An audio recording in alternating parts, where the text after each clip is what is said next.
Big news, San Diego Padres fans. We have our opening day starter, Michael King, getting the nod for the Friars for the first game of 2025. Let's talk about what that means in terms of the X's and O's of the game and more. Welcome back, everybody, to another episode of Padres Digest. I'm Christian Pedersen. Thank you very much for tuning in. For those of you who are new, we are a homegrown channel for takes, updates, reactions. I'm here to emotionally ride a shotgun with you guys all Padres season long. So far, throughout spring training, it's been, I give you the TLDR of everything going on in spring. These games are long, sometimes boring, sometimes out of sequence in terms of who is playing what days, where's on what field. So I consume it all for you. If you could do one thing for me, though, if you could hit that subscribe button, that would be fantastic. Look, I love that so many of you are new viewers. That is great. We got to do that as a growing channel. But if you hit that subscribe button, not only does it help me grow, it helps you get content delivered straight to your feed every single day, all season long. Let's go back to the video. Michael King, the number one starter for the season. I think that you could ask yourself, does this mean that he is getting the nod as the number one starter in the Padres rotation?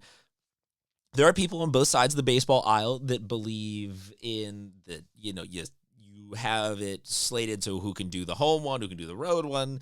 Guys are coming off of different days off of spring training.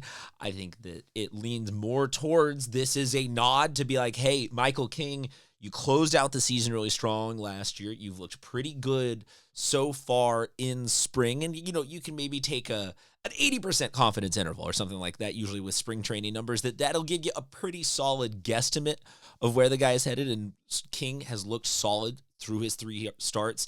ERA is under 5. Strikeouts are good. Home runs, a couple have gone. It's Arizona. It's spring. That's bound to happen. I don't think that is a red flag. I see no detractions to this other than people who will say, oh, well, why not Dylan Cease? And I say that only in a little bit of a mocking tone. Look, just because you disagree with me on baseball stuff is not a bad thing. You can drop a comment below if you want to get in on all of that take. But look, I think that the King restructuring of the deal that we saw in the offseason, where he went from avoiding arbitration to having sort of a weird 1-and-1 where it's really like the mutual option on that second year, feels like it's probably not going to be taken by either team, but it's there technically, so he's under more control than Cease is. And maybe I'm reading way too much into this, but I think this is a little bit of a nod of like, hey, at least at the beginning of the season, they are going to look to see if they can get as much of this as possible in a guy who has shown in some big moments and see if they can get him some run support. And that's a thing that is out of his control. But I think if you combine the numbers that we have seen with a projection of him being as young as he is only in his late 20s, 29 right now, going on 30 this season. So I think that you can look at him and say there is still growth to be had. What exactly that growth is, I think the ceiling is very high. I don't necessarily think that he's going to be multiple Cy Young Award winning pitching until he's 50. Like, he's not Justin Verlander. Like, he's not the cream of the crop, but he's a very, very exceptional baseball player. And somebody that if the Padres can get him at that level right now, let alone over the next couple of years, why not start that process today of giving him the confidence and giving him the tipping of the cap of number one? And, or, maybe I'm just, like I said, reading way, way too into this, and it just happens to be that that's how the day worked out on all of the rotation.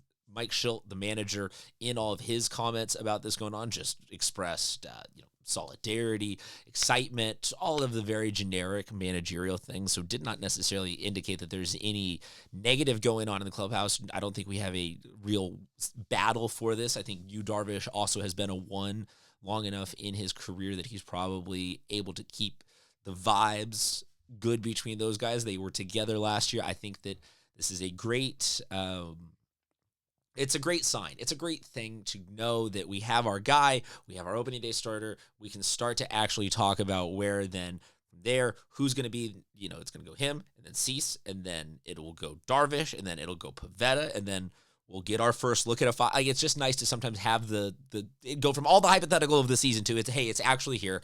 Let's get going. Hope springs eternal. So the season almost here. Our day one starter, you can take one more look at him on the way out. Michael King going to open up the season on the bump for the San Diego Padres. You just heard why I like it. Drop a comment, though, in the section. Drop a comment below. Apologies. I'm just looking at those strikeouts and I'm loving it. I'm getting excited. I am becoming a fanboy again. I've got to maintain some semblance of journalistic integrity here. Like I said, hit that subscribe button, drop a comment. It is all much appreciated. Keep the faith, Padres fans. It is going to be a long year, but it is going to be a good year. Talk to you soon.